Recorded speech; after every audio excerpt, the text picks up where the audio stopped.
Greetings. This is Paul the Poke from PaulthePoke.com. Today's topic: Turkey launches Operation Peace Spring.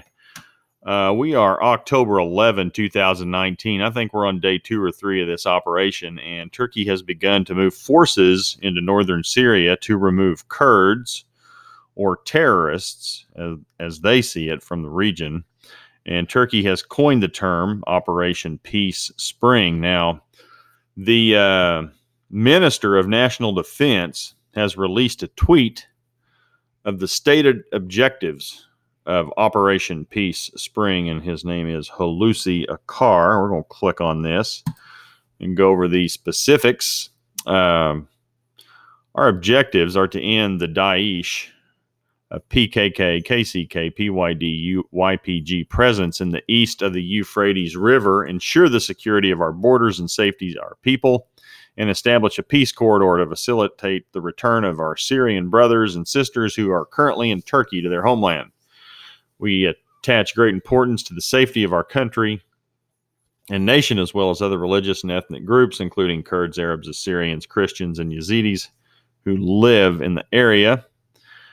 We only target terrorist groups like Daesh, that's also known as ISIS, and then the alphabet soup that is the Kurds there, which operate under different names yet are indistinguishable from one another, that aim to fuel instability and chaos in the region. So they say they've neutralized over 3,000 radical Daesh terrorists or ISIS folks as a part of Operation Euphrates Shield.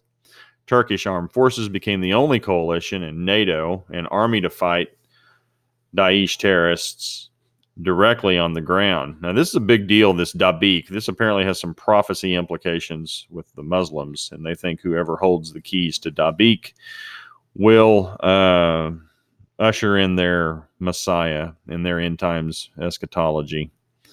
I think they've dealt a heavy military and ideological blow to the organization. The Kurds do not represent, or these groups do not represent the Kurds, just as Daesh cannot represent Muslims. Of course, their military heroes are selfless, and they've liberated local populations from these terrorist Kurds as they see them, as a part of Operation Olive Branch. Again, east of the Euphrates River, stand with Syrian brothers and sisters. We will not allow the creation of a terror corridor along our 911-kilometer-long borders. We do not accept the presence of the terrorist groups there. Again, the Kurds. And Erdogan told the world at the UN General Assembly, safe zone is the most sensible, reasonable, humane way to facilitate the Syrian people's return to their country.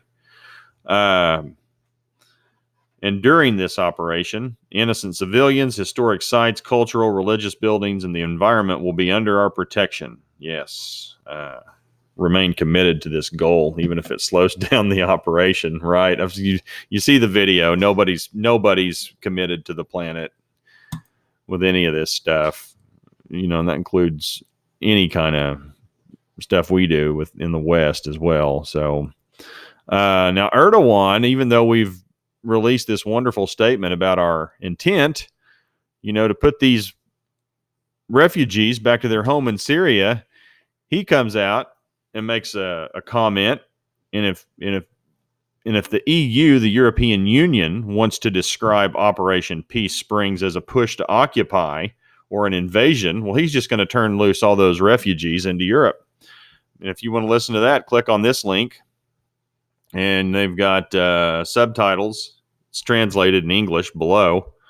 But he makes it pretty clear. I'll turn all 3.6 million of those refugees loose into Europe. He's not that committed to sending them back to Syria, for this, quote, safety corridor or peace corridor or whatever he wants to call it. The U.S. government's divided on how to manage the situation. Trump has removed troops and indicated he was elected to get the United States out of pointless wars. And of course, Trump takes to Twitter. I was elected on getting out of these ridiculous endless wars where our great military functions as a policing operation to the benefit of the people who don't even like the USA. The two most unhappy countries at this point Russia and China because they love seeing us bogged down. You can read that stream. Lindsey Graham, Republican Senator Lindsey Graham from South Carolina, and some others think that Trump has betrayed Kurdish allies in the Middle East because the Kurds were the ones that helped the United States fight against ISIS, and we're kind of leaving them high and dry, is their point, and leaving them vulnerable without U.S. military assets. So now there's bipartisan support for sanctions against Turkey. And Lindsey Graham sent out a tweet. Senator Chris Van Hollen, severe sanctions against Turkey. Again, you can click on this link and take a look at this. Click on it again, and you can see all the sanctions that they want to release. There's like 6 sections: U.S. assets of the following Turkish political leadership. So it's pretty much their heads of state. Sanctions against military transactions with Turkey, includes Air Force equipment, against the Turkish energy sector, which is a lot of natural gas. Prohibition of U.S. military assistance. We're not going to help them anymore. They're upset that they've bought the S-400 missile system from Russia.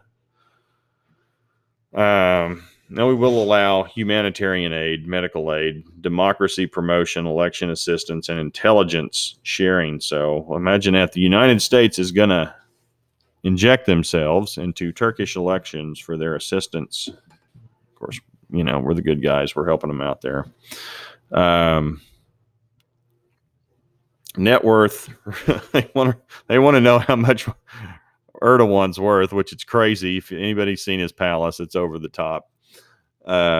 He's into him, and it's beyond extravagant.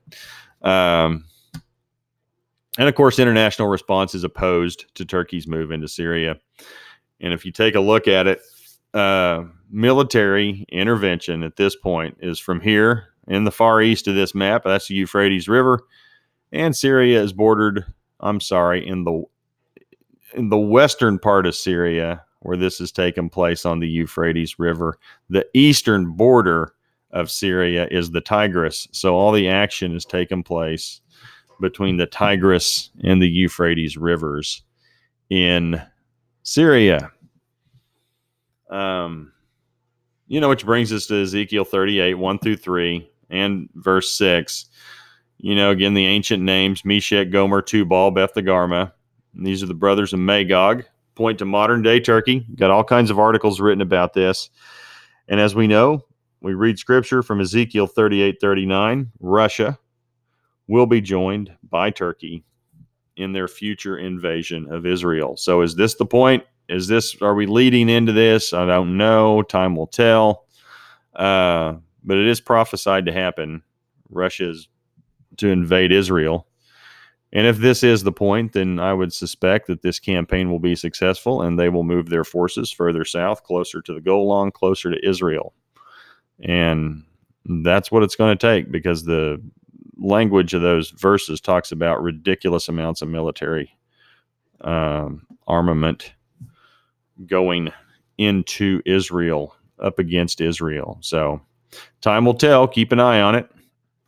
And if you're interested, please feel free to click on this box below, enter your email address, and you'll receive a notification every time we put something out.